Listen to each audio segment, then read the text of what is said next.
இது இதுதான் நான் பட்ட கஷ்டத்துக்கு என்னை கொண்டு வந்து இந்த இடத்துல வச்சிருக்கின்றா. என்னை எல்லாரும் என்னை கைதட்டி விசிலடிச்சு என்னை எல்லாரும் கூட்டி அந்த மேல விட்டு போன மாதிரி இருக்குது. நீ நில்றா, உனக்கான மேடைடா, நீ யாருடா நிக்கிறது, நீ நில்றா, நாங்க இருக்கோம்டான்னு சொல்ற மாதிரி இருந்துச்சு. எங்க உண்மையை பேசுறதுக்கு எதுவுமே நான் யோசிக்க தேவையில்லைங்க. நான் உண்மையை பேசுறேன். எனக்கு என்னங்க வந்துருச்சு, அந்த மொதல் சோத ஆபரேஷன் தியேட்டர். அங்க டாக்டர் மட்டும் ஒரு ஆளா வருவாரு, இங்க 1500 டாக்டர் வருவாங்க தியேட்டரை விட்டு வெளியில. ஆனா ஒரு போட்டியில, ஒரு பிக் பாஸ் ஒரு போட்டியில ஆரம்பிச்சு 2வது நாளே தெரிஞ்சிச்சு இவன் தான்.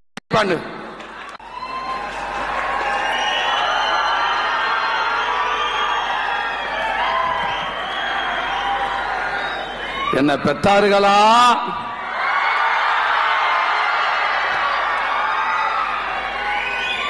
எல்லாரும் எப்படி இருக்கீங்க? ரொம்ப ரொம்ப நல்லா இருக்கீங்கன்னு தெரியுது. ரொம்ப மகிழ்ச்சி. இன்னைக்கு எங்க படத்துல ஒரே ஒரு டைலாக் இருக்குது. அதுக்கு நான் அன்பு தம்பி பிரசாந்த் பாண்டராஜ் இந்த நேரத்தில் ஒரு பெரிய நன்றி சொல்லிக்கிறேன். அதுல ஒரு நிறைய டைலாக்ஸ் இருக்குது. அதுல ரொம்ப பிடித்தமான டைலாக் நிறைய இருக்குது. அதுல எனக்கு இன்னும் ரொம்ப ரொம்ப பிடித்த டைலாக், சாமிக்கு அடுத்து பொண்டாட்டி இல்லடா, பொண்டாட்டி தான்டா சாமி. அந்த சாமிகளுக்கு இன்னைக்கு அன்னையர் தினம் நல்வாழ்த்துக்கள். அதுக்கப்புறம் நமக்காகவும் நம்ம குடும்பத்துக்காகவும் இப்ப வரைக்கும் தான் குடும்பத்தை நினைக்காம போராடிக்கிட்டு இருக்கிற நம்ம ராணுவ வீரர்கள், நம்ம சாமிகளுக்கு எல்லாரும் எழுந்து நின்று ஒரே ஒரு கைதட்டி அவங்க மரியாதை செஞ்சு நல்லா இருக்குன்னு நினைக்கிறேன்.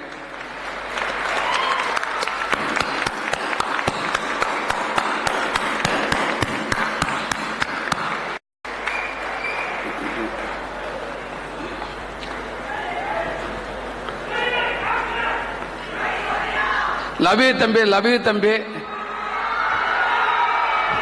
ரொம்ப மகிழ்ச்சியா இருக்கேன். அதாவது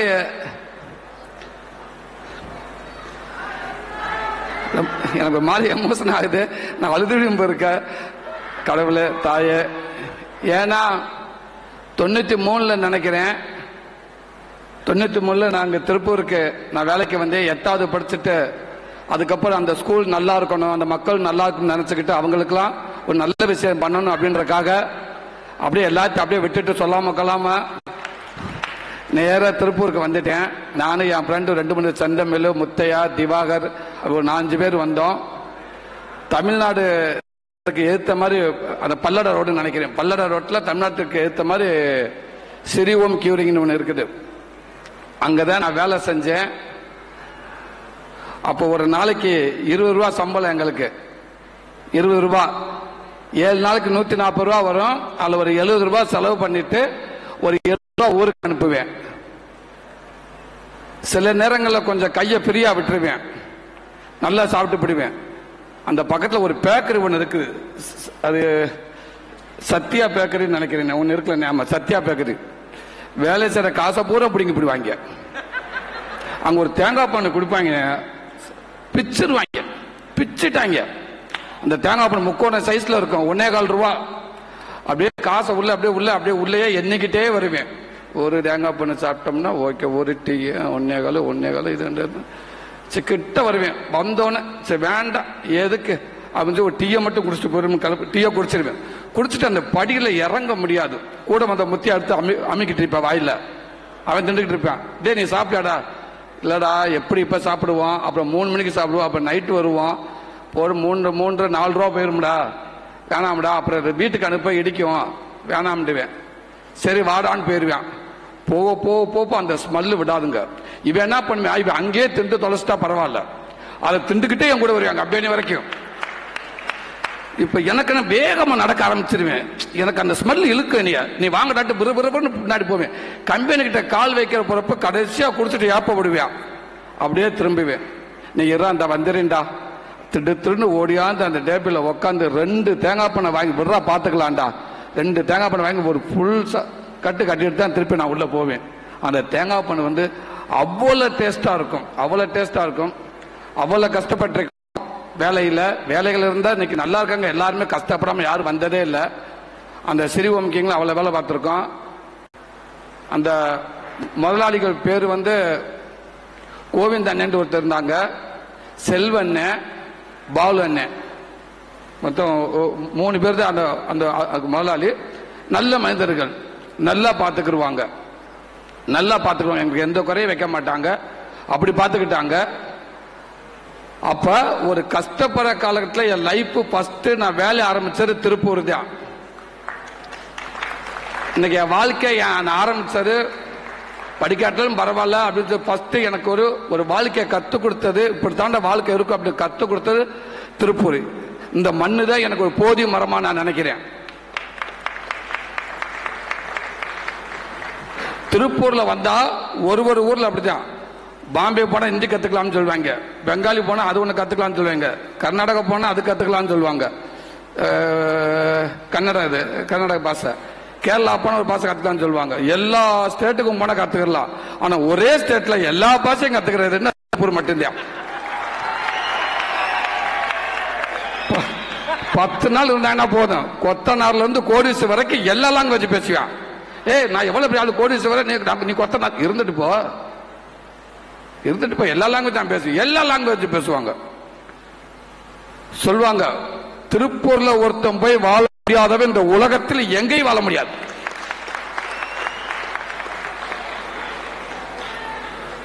தொழிலாளியாக மட்டும் உயர்ந்த ஊர் அப்படின்னு திருப்பூர் மட்டும் சொல்லலாம். தன்னைத்தானே செதுக்கிட்டு எல்லாரும் வேலை செஞ்சு அதுக்கு வேலை கொடுத்து அவர் மேல ஒரு ஸ்டேஜ் அவரு ஓனர் ஆகி இப்படி ஒரு லேபர் இன்னைக்கு முதலாளி. இன்னைக்கு திருப்பூர்ல ஏன் இந்தியாவில் இன்னைக்கு ஒரு பயங்கரமான ஏற்றுமதி போயிட்டு இருக்க ஒரு ஸ்டேட்ல ஒரு மாவட்டம்னா கண்டிப்பா திருப்பூர் மாவட்டம் தவிர்க்கவே முடியாது. உலகத்துல எந்த நாட்டில் இருக்க கூட நம்ம துணியை போடுறோம். இங்க நம்ம பங்காளி கோபால் தச்ச பணியனா தான் இருக்கும், நம்ம மாப்பிள்ளை சந்திரசேகர் தச்ச பணியனா இருக்கும். அப்பேற்பட்ட இந்த திருப்பூர்ல நான் வேலை செஞ்சு இன்னைக்கு நாங்க வந்து நான் போய் சென்னையில் போய் பல வேலைகள் கஷ்டப்பட்டு பல வேலைகள் பார்த்து அப்படி வந்து ஒரு கதையை நான் வந்து இன்னைக்கு இந்த இடத்துல ஒரு ஃப்ரீ ரிலீஸ் நடக்குது பாருங்க.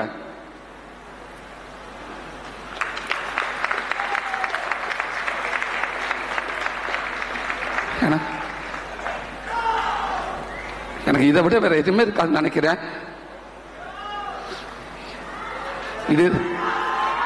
இதுதான் நான் பட்ட கஷ்டத்துக்கு என்னை கொண்டு வந்து இந்த இடத்துல வச்சிருக்கா. இதை விட எனக்கு மரியாதை எங்கேயுமே கிடைக்காதுங்க.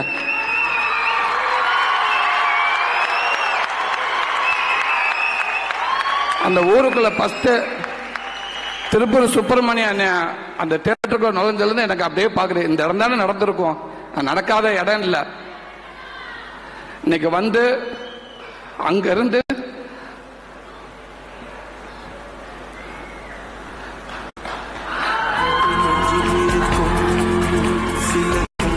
இல்ல அங்க இருந்து என்ன நடந்து வந்து நாங்க வர்றப்ப சிவப்பு கப்பலை விரிச்சு என்ன கூட்டிட்டு வந்த மாதிரி இருந்துச்சு. அத்தனை பேரும்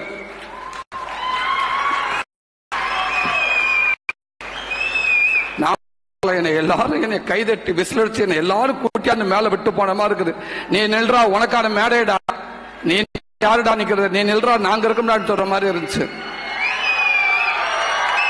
ரொம்ப ரொம்ப நன்றி. இந்த மண்ணும் இந்த மக்களும் என் வாழ்க்கையில் எனக்கு எத்தனை ஊர்ல எத்தனை மக்கள் எனக்கு உதவியா இருந்தாங்களோ அதே மாதிரி இந்த மண்ணும் இந்த மக்களும் என் பிள்ளைகள் என் சந்ததி வர வரைக்கும் இந்த தொடர்பு இருக்கும் நான் நம்புறேன். இந்த ஆசீர்வாதம் இருக்கும் நான் நம்புறேன். அது பாங்க யதார்த்தமே எங்க ஒரு ப்ரீ ரிலீஸ் பண்ற அந்த ஈவெண்ட். ஆனா இங்க வந்து ஒரு வாரத்துக்கு முன்னாடி தான் டக்குன்னு ஒரு முடிவாச்சு. அப்ப அன்பு தம்பி எல்லாரும் சொல்ற மாதிரி உதயசங்கர் மிகப்பெரிய ஒரு உத்தியத்தில் இருக்காப்புல, மிகப்பெரிய ஒரு இடத்துல இருக்காரு. அவர் ஒரு உயரத்துல அப்படி ஒரு போஸ்டிங்ல இருக்காரு.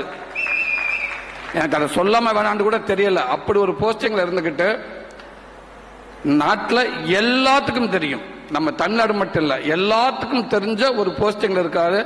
அந்த தம்பி இல்ல என் தம்பி எனக்காக இந்த படம் உறவுகள் சார் இந்த படத்தை கொண்டு சேர்க்கணும்ன்றக்காக ஒரு 10 நாளா அவன் தூங்கவே இல்லை. அவ்வளவு வேலை செஞ்சுட்டான் மனுஷன்.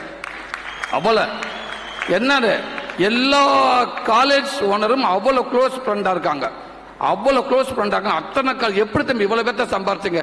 ஒண்ணுமே அவன் அன்புதான், அவன் அன்பால மட்டும்தான் அவ்வளவு பேர்த்த சம்பாரிச்சிருக்காங்க. அப்படி கோயம்புத்தூருக்கு வந்தப்ப திடீர்னு கேட்டப்ப இந்த நிப்ட் டி இந்த டீம் இந்த காலேஜ் உறுப்பினர்கள் அண்ணன்களை கேட்டப்ப உடனே ஓகே சொல்லிட்டாங்க. ஒரு வாரத்துக்கு நினைக்கிறேன், வாங்க உங்களுக்கு பண்ணாம யாருக்கு பண்ண போறான், நம்ம ஊருக்கு வாங்க, நம்ம மக்களை சந்திங்க, அதுக்கு நான் என்ன வேணுமோ பண்ணி தரோம் அப்படின்னு சொல்லி உடனே ஏற்பாடு பண்ணாங்க. இப்படி ஒரு வாய்ப்பை கொடுத்த அந்த அன்பு உள்ளங்கள் ராஜா சண்முக அண்ணன், மோகன் சார், மறக்கவே மாட்டேன் சார். நான் இந்த படத்தை தாங்க சார், இந்த படத்தை விட்டுருங்க சார், இந்த படத்தை மீறி என்னை கொண்டாந்து இப்ப இங்க நிக்கிறதுக்கான ஒரு வாய்ப்பு அமைஞ்சிச்சு சார். ரொம்ப ரொம்ப நன்றிங்க சார். அதை விட என்ன ஒரு சிறந்த விஷயம், இன்னைக்கு ஒட்டுமொத்தமா தமிழ்நாடு ஒட்டுமொத்த சினிமா அப்படின்றா தமிழ்நாடு தியேட்டர்கள் சங்க தலைவர், சினிமா அப்படின்றாலும் திருப்பூர் சுப்பிரமணியனை தவிர்த்து சினிமா பேசவே முடியாது. அவருக்கு எல்லாமே தெரியும். அவர் லைப்ரரி, அவர் ஒரு லைப்ரரி. 10 நிமிஷம் உட்காந்துட்டு போனா ஒரு சினிமா எடுக்கிறவன் எடுக்கும் நினைச்சு வரவன் இல்ல வேண்டாம் யோசிப்போம், எடுக்க வேணாம் நினைச்சவன் இல்ல சரியா எடுத்த எடுக்கலாம், இல்ல பணம் இப்படி போட்டா அந்த பணம் வரும், இப்படி போனா அந்த பணம் வராது. ஒரு சினிமாவை பிரிச்சு பிரிச்சு மேய்ச்சிருவாரு. அவ்வளவுக்கு அவர் இன்னைக்கு சூப்பர் ஸ்டார்ல இருந்து எல்லாருமே வந்து ஒரு அப்பப்போ ஒரு அவருடைய இன்டர்வியூ இருக்கட்டும் எதுவாக இருக்கட்டும் அவருடைய பதிவை உடனே அதை பார்க்க தோணும். அவர் என்ன சொல்லியிருக்காரு, இன்னைக்கு திருப்பூர் சுப்பிரமணியன் என்ன சொல்லியிருக்காரு, அப்படி ஒரு மிகப்பெரிய மனிதர் சினிமாவை நேசிக்கிறாரு. அன்புத்த முத்துக்குமார் சொல்ற மாதிரி சினிமாவை நேசிக்கலங்க, அந்த ஸ்ட்ரெயிட் ஃபார்வர்டு. மகேஷ் நண்பர் சொன்ன மாதிரி ஸ்ட்ரெயிட் ஃபார்வர்டு, எதுவா இருந்தாலும் பட்டு சொல்லிடுவாரு. அவர் இன்டர்வியூ பார்க்கறப்ப கொஞ்சம் பயமாவும் இருக்கும், ஐயோ என்ன சொல்ல போறாரு தெரியல, யாரை சொல்ல போறாரு தெரியல, எந்த துறையை சொல்ல போறாரு யோசிக்கவே மாட்டாரு. அப்பதான் ஒரு இன்டர்வியூ பார்த்தேன், இப்படி சார் அப்படி பேசுறீங்க அப்படின்னப்ப எங்க உண்மையை பேசுறதுக்கு எதுவுமே நான் யோசிக்க தேவையில்லைங்க, நான் உண்மையை பேசுறேன், எனக்கு என்னங்க வந்துருச்சு, இதுதாங்க நிலவரம், இது யாருங்க ஏங்க புரிஞ்சுக்கிற மாட்டேன்றாங்க, எனக்கு நானா இருந்தாலும் அதாங்க அப்படின்னு சொல்லுவாரு அவரு. அண்ணன் அதை தாண்டி வாக்கிங் அண்ட் வாக்கிங் கிளப் ஆரம்பிச்சு அது மூலமா நிறைய மாணவர்களுக்கு கல்விக்கு உதவி செய்யறாங்க. அதை எல்லாமே நான் கேள்விப்பட்டிருக்கேன். அவ்வளவு மாணவ கல்விக்கு உதவி செய்யறாங்க. இன்னும் கிராமத்தில் இருக்கிற பாப்பா பசங்க எல்லாத்துக்கும் ஒரு கபடி விழாவுக்கு பெரிய வீரர்களை உருவாக்குறதுக்கு அவங்க அவ்வளவு மென கேட்டுக்கிட்டு இருக்காங்க. நிறைய உதவிகள் பண்ணிக்கிட்டு இருக்காங்க. நான் எல்லாத்தையும் கேள்விப்பட்டேனே. இந்த நல்ல மனசுக்கு நீங்க எப்பவுமே நல்லா இருக்கணும்னே, இதை தொடர்ந்து நீங்க பண்ணிட்டே இருக்கணும். அது அண்ணன் மட்டும் இல்ல, அண்ணனோட டீம் நிறைய பேர் சேர்ந்து இதை தொடர்ந்து பண்ணிட்டே இருக்காங்க. ரொம்ப ரொம்ப நன்றினே. நீங்க அண்ணன் அடுத்து அவர் அண்ணன் ராஜ சொன்னம்பர் அண்ணன், அவரும் பாருங்க, அவரும் இந்த படத்தை வாங்கியிருக்காரு. இந்த படம் ஆரம்பிச்ச 2.5 மாசத்துக்கு முன்னாடி அப்பதான் எடுத்திருக்கோம். ஒரு 20 நிமிஷம் தான் அந்த ஃபுட்டேஜ் எடுத்திருக்கோம், அவ்வளவுதான் இருக்கும். 20 நிமிஷம் 15 நிமிஷம் மாதிரி அதை எடிட் பண்ணி ப்ரொடியூசர் காட்டுறாரு அவர்கிட்ட. இன்னைக்கு ஒரு படம் பல கோடி போட்டாலும் அதை எடுத்து முடிச்சு ரிலீஸ் ஆகிற வரைக்கும் அது உண்மைக்கு சொல்றேன், அது மாதிரி ஒரு வேதனை உலகத்துல யாருக்குமே கிடைக்காது. நம்ம சினிமா அசால்ட்டா சொல்றோம். எப்படி ஒரு குழந்தைய, ஒரு கணவனை, ஒரு அக்காவோ, ஒரு தங்கச்சிய வந்து ஒரு ஹாஸ்பிட்டலுக்கு எமர்ஜென்சி வார்டுக்கு உள்ள இருக்கிறப்ப ஒரு குடும்பமே கும்பிட சாமியை வேண்டிக்கிட்டு நிக்கிறோமோ அதுதாங்க சினிமா, அதுதான் சினிமா. அந்த சினிமா ரிலீஸ் ஆகிற அன்னைக்கு பணம் போட்டவன், வட்டிக்கு வாங்கினவன், 4 கோடி 10 கோடி 20 கோடி வட்டிக்கு வாங்கின மனுஷன் அந்த படத்தை எடுத்துட்டு அந்த முதல் ஷோ உங்ககிட்ட வருது பார்த்தீங்களா, அவன் எவ்வளவு பெரிய ஆளாகிட்ட 50 கோடி 1000 கோடியா இருந்தாலும் அந்த முதல் ஷோ தான் ஆபரேஷன் தியேட்டர். அங்க டாக்டர் மட்டும் ஒரு ஆளா வருவாரு, இங்க 1500 டாக்டர் வருவாங்க தியேட்டரை விட்டு வெளியில. அப்படியே பதட்டத்தோட உச்சமா இருக்குமுங்க. அப்படி வந்து படம் நல்லா இருக்குங்க பார்க்கலாங்க சூப்பர் அப்படின்னு சொன்னப்ப அந்த குடும்பம், அவர் வீட்டில் அவர் மனைவியில இருந்து குழந்தை எல்லாமே விளக்கேற்றிட்டு இருப்பாங்க சாமிக்கு. கடவுளே, அந்த குடும்பமே அந்த டிவியை செல்ல பாக்குதுங்க, அந்த பணம் போட்ட குடும்பமே பாக்குது, ஐயோ எப்படின்னு அவ்வளவு கடினமான இருக்குதுங்க. அப்படி இருக்கப்ப அந்த 20 நிமிஷம் ஃபுட்டேஜை பார்த்த உடனே மிகப்பெரிய ஒரு தொகையை கொடுத்து படத்தை வாங்கிட்டாரு. 20 நிமிஷம் படம் பார்த்தாரு, இந்த படத்தை வாங்கிட்டாரு. அது அண்ணே உங்க நம்பிக்கை மிகப்பெரிய நம்பிக்கைண்ணே. அவர் தொட்டதெல்லாம் ராசிக்கிற மாதிரி சமீபத்தில் அவர் வாங்கியிருக்க அத்தனை படங்கள் எல்லாமே வெற்றி தான். ரொம்ப ரொம்ப நன்றிங்கண்ணே. அப்ப திருப்பூர் சுப்பிரமணியனே இருக்காங்க, இங்க எதாட்டும் நடந்தது. அவர் அண்ணே இருக்க சிதம்பரம் அண்ணே இருக்காரு. இங்கிட்டு நம்ம டைரக்டர் ரவிக்குமார், அவர் அன்பத்தி முத்துக்குமார் சார் ஒரு சயின்ஸை எமோஷனலி ஒன்னா மிக்ஸ் பண்ணி நமக்கு அப்படி ஒரு படத்தை கொடுத்த ஒரு மனுஷன். எனக்கு ரொம்ப பிடிச்ச இயக்குநர்கள் ரவிக்குமார் சார் ரொம்ப பிடிக்கும், ரொம்ப பிடிக்கும். இந்த படம் டைரக்டர் பார்த்திருக்கலாம், எடுத்த வரைக்கும் நான் பார்த்திருப்பேன், அவ்வளவு கேமராமேன் பார்த்திருக்கலாம். அதுக்கப்புறம் ஒரு 20 நாளுக்கு முன்னாடி அந்த படத்தை நான் அவர்கிட்ட போட்டு காட்டிட்டேன். நான் ஒரு படத்தில் நடிக்கவே இல்லை, ஆனா எனக்கு ரொம்ப பிடிக்கும் அவரை. அவர் ரொம்ப நேர்மையான ஒரு மனுஷன், கரெக்டா பேசக்கூடியவர். அவரை கூப்பிட்டு இந்த படத்தை நீங்க பாருங்க, ஏதாவது சரி பண்ணணுமான்னு கேட்டேன். அந்த படத்தை பார்த்துட்டு அவர் அப்படி ஒரு ஸ்லாய்ஸை சொல்லிட்டு போயிட்டாரு. படத்தை நடிச்சவங்களும் சரி, எடுத்தவரையும் சரி, படத்தை இயக்குனரையும் அவ்வளவு சொல்லிட்டு போயிட்டாரு. அப்பவே எனக்குலாம் பாதி ஒரு வெயிட் குறைஞ்சிருச்சு. பரவாயில்ல, இந்த மனுஷன் அவ்வளவு சொல்ல மாட்டார் மனுஷன் அப்படின்ட்டு கரெக்டா சொல்லக்கூடிய ஆளு. ரொம்ப ரொம்ப நன்றிங்க பிரதர்.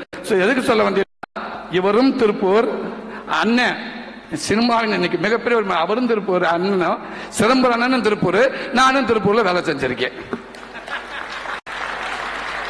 இது இந்த விளக்கு மேல ஆணையாசிரியர் எதிர்பார்க்கவே இல்லை. எல்லாமே ஒரு விதத்துல வந்து இந்த திருப்பூர் வந்து கனெக்ட் பண்ணிருச்சு பாருங்க. அப்ப இந்த மண்ணு எல்லாத்தையும் இல்ல, என்னை நம்புங்கடா, முடிஞ்ச அளவுக்கு நம்புங்க, உழைப்ப போடுங்க, உன்னை வாழ வைக்கிறோம்டா அப்படின்னு சரியான ஒரு வார்த்தையா இந்த மண்ணுக்கு பொருந்தும் நினைக்கிறேன். ரொம்ப ரொம்ப நன்றிங்க பிரதர், உங்களுக்கும் ரொம்ப நன்றி. ஐசுக்கு ரொம்ப நன்றி. இன்னைக்கு இருக்க ஹீரோயினிகள் வந்து பத்தியா ஐசுன்னு சொன்னோன்னு இவ்வளவு பேர் கத்துறாங்க பாத்தீங்களா. அதுக்கு முன்னாடி முத்து சொன்னாப்ல, அது என்னமோ தெரியல, ஐசு எல்லாத்துக்கும் ஒரு பாட்டு போட்டாங்க, ஐஸ்வரப்ப மட்டும் 5 பாட்டு போட்டாங்க அப்படின்னு சொன்னாப்ல அன்பு தம்பி முத்துக்குமரன். நல்ல விஷயம் தான். ஆனா தம்பி எல்லாரும் வருவரப்ப அங்க கைதட்டினாங்க, தம்பி நல்ல விசில் எடுத்தாங்க அன்பு தம்பிக தங்கச்சிங்க. ஆனா ஐசு வந்தப்ப ஒரே மனுஷன் அத்தனை பேருக்கு ஈக்குவலா ஒருத்த விசில் அடிச்சான். அது யாராண்ட நீ மட்டும்தான் அங்கிட்டு யாரா அங்க அவ்வளவு சவுண்டுக்கு ஒருத்தங்கிட்ட விசில் வருது யாருன்னு பார்த்தோம்னா நீ ஐஸுக்காக அவ்வளவு விசில் அடிச்ச. நானும் உன்னைய பார்த்தேன், நீ எனக்கு எவ்வளவு அடிச்சன்னு தெரியல. ஆனா இது என்னது மிக்சியா ஏர் கூலரா இவ்வளவு சைஸா இருக்கு, இது கீழே விழுகிற அளவுக்கு நீ விசில் அடிச்ச தம்பி.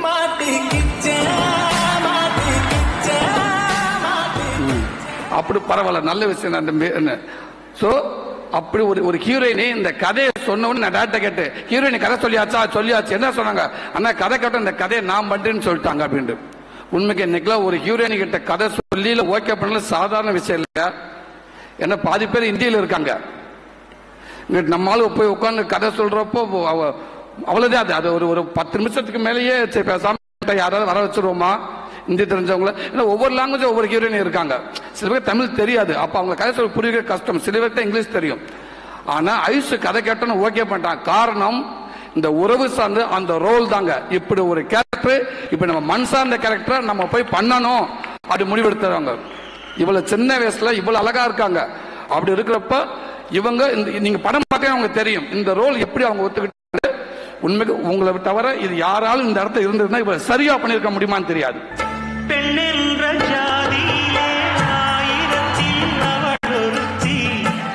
தம்பி டிஜே, நீ ஒரு ஆள் போற இடம்லாம் கூட்டிட்டு போலாம்டா.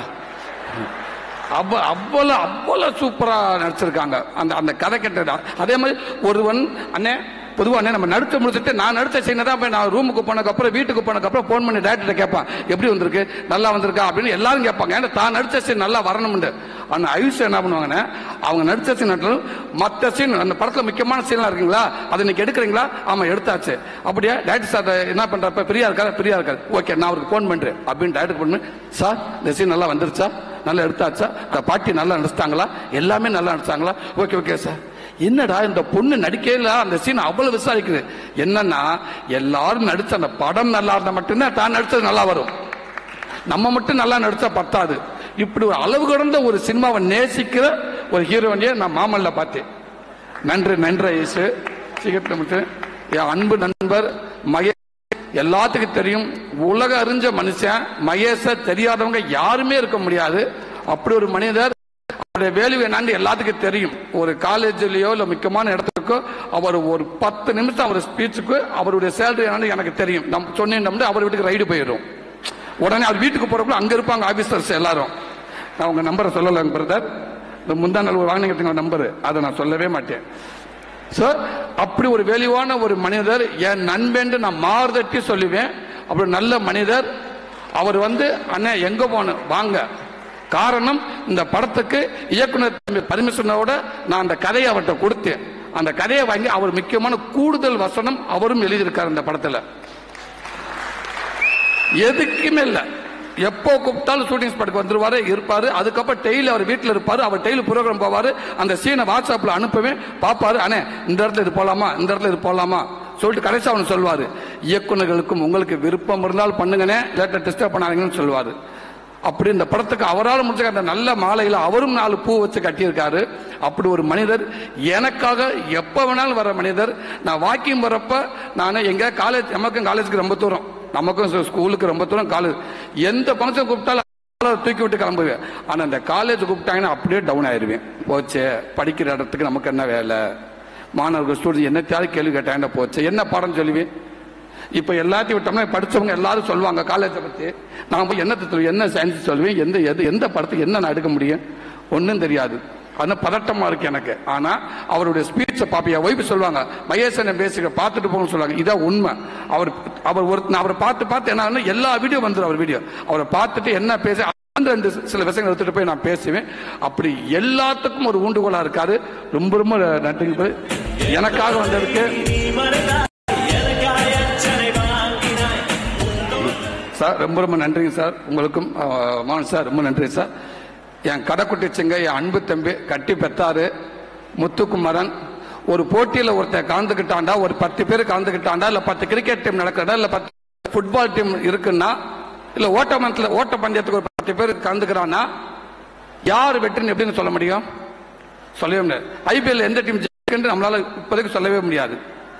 10 பேர் ஒரு ஓட்டப்பந்தயத்தில் போகுதுன்னா அதுல எவன் ஜெயிப்பான்னு சொல்லவே முடியாது. இப்ப எதுவுமே கடைசியில தான், லாஸ்ட் நாட்டில தான் ஒருத்தன் ஜெயிப்பாண்டு நமக்கு தெரியும். ஆனா ஒரு போட்டியில, ஒரு பிக் பாஸ் ஒரு போட்டியில ஆரம்பிச்சு 2வது நாள் தெரிஞ்சிச்சு இவன் தான் ஜெயிப்பான்னு. 2வது நாள் தெரிஞ்சு 108 நாளுக்கு அப்புறம் ஒருத்தர் வாங்க போற கப்ப சொல்லிட்டாங்க. 2வது நாள் 3வது இவன் தான் ஜெயிப்பான். இவன் பயங்கரமா பேசுறாங்க, அறிவாளியா பேசுறாங்க, பயங்கரமா உறவுகளை குடும்பத்தை நேசி. அது எப்படி இப்பதாங்க ஆரம்பிச்சிருக்க, என்ன ஒண்ணா நடக்க, எப்பேற்பட்ட ஆளையும் நம்மளால உடச்சிருவாங்க அங்க உள்ள அப்படின்னு இல்ல பாருங்க. அதே மாதிரி வார முத்துக்குமரன் அடிபட்டு 108வது நாள் முத்துக்குமரன். அப்ப அவருடைய அறிவு, அவர் புத்தகம், மகேசன் பேசினா அவ்வளவு பேசுவாங்க. தம்பி இந்த புத்தகம்ல யாரு வந்தாலும் படிக்கலாமான்னு கேட்பேன். நம்மளாம் படிக்கலாமா தம்பின்னு கேட்பேன். ஆமனே படிக்கலானே, பட் அது கொஞ்சம் எழுத்தெல்லாம் கொஞ்சம் கடுசா முரட்டு எழுத்தா இருக்கும்னே, எதுக்குன்னு உங்களுக்கு ரிஸ்க் வாப்புல, சரி தம்பி விட்டுருங்க தம்பி அப்படின்ட்டு. கவிதைகள் அப்படி பேசுவாங்க. கார்ல போயிட்டு பேசிட்டே இருப்பாப்புல, ரசிப்பேன் நான். அப்படி அங்கங்க சில விஷயங்கள் அப்படியே எடுத்துக்கிறேன், நம்ம எங்க பேசலாம்னு. அன்பு தம்பி கூப்பிட்ட உடனே எந்த இது இல்லாம இங்க வந்தீங்க பாத்தீங்களா, அது காரணம் மகேஷ் பேசுற மாதிரி இந்த உறவு சார்ந்த படத்தை கொண்டு சேர்க்க. திருப்பூர் குமரன் சுப்பிரமணியன் சொல்வாரு, உறவு சார்ந்த படங்களை தயவு செய்து எடுத்துக்கிட்டே இருங்க, அதை கொண்டு நம்ம மக்களுக்கு சேர்த்துக்கிட்டே இருங்க, அது குறைஞ்சுக்கிட்டே இருக்குன்னு சொல்லுவாங்க. அந்த ஒரே ஒரு விதத்துக்காக தம்பி வந்தப்ப, தம்பியும் இந்த படத்துக்கு கூடுதல் வசனம் ஹெல்ப் பண்ணியிருக்காப்புல. ரொம்ப ரொம்ப நன்றி தம்பி. இந்த படம் நல்ல படம், நல்ல படைப்பா இருந்துன்னு நினைக்கிறேன் தம்பி. உங்களுக்கும் ரொம்ப நன்றி தம்பி. எப்பேற்பட்ட ஒரு சொன்ன உடனே யோசிக்காம நீங்க வந்தீங்க, நன்றி தம்பி. மீண்டும் சொல்லி சாரி லேட் ஆச்சுன்னு நினைக்கிறேன். எனக்கு இந்த இடத்துல உங்ககிட்ட பகிராம எனக்கு வேற எங்க போய் பகிர்றதுன்னு தெரியல, என்னை மன்னிச்சிருங்க. உங்களுக்கு கொஞ்சம் ரொம்ப லேட் பண்ணிட்டு நினைக்கிறேன். ரொம்ப ரொம்ப நன்றி. அன்பு தம்பிகளா, தங்கச்சிகளா, அண்ணன்களா, நம்ம சட்டு தாய்மாமைங்களா, எல்லாத்துக்கும் இந்த இடத்துல ஒரு பெரிய நன்றி சொல்லிக்கிறேன். ஆல்ரெடி எனக்கு இந்த படம் ஒரு வெற்றி அடைஞ்ச மாதிரி எனக்கு சந்தோஷமா இருக்குது. ரொம்ப நன்றி. அதே நேரத்தில் எல்லா இடத்துக்கும் பின்னாடி அவ்வளவு இந்த படத்துக்காக ப்ரொமோஷனுக்காக வந்துட்டு இருக்க அன்பு தம்பி, இந்த விம்மி மேஜிக் டீம், அருண்பால் வந்து அந்த விம்மி மேஜிக் டீம் எல்லாத்துக்கும் உங்க சார்பாக இந்த இடத்துல நான் பெரிய நன்றி சொல்லிக்கிறேன். ரொம்ப ரொம்ப நன்றி. ரொம்ப ரொம்ப தேங்க்யூ. ஒரே ஒரு விஷயம் இருக்கிற எல்லா தம்பிங்களுக்கும் பயங்கர எமோஷனலா இருக்கு இந்த ஸ்டேஜ்.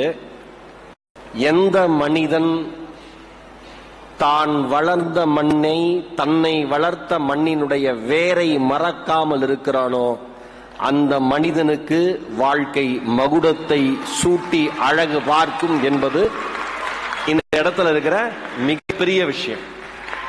ரொம்ப அழகா தொகுத்து வழங்கின அன்பு தங்கமே, ரொம்ப ரொம்ப நன்றி. இது எங்களுக்கெல்லாம் பெரிய பாடம்.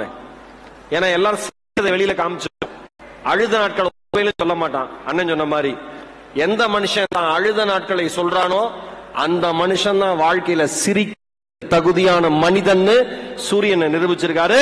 சேர் ஆன் ஸ்டூடெண்ட்.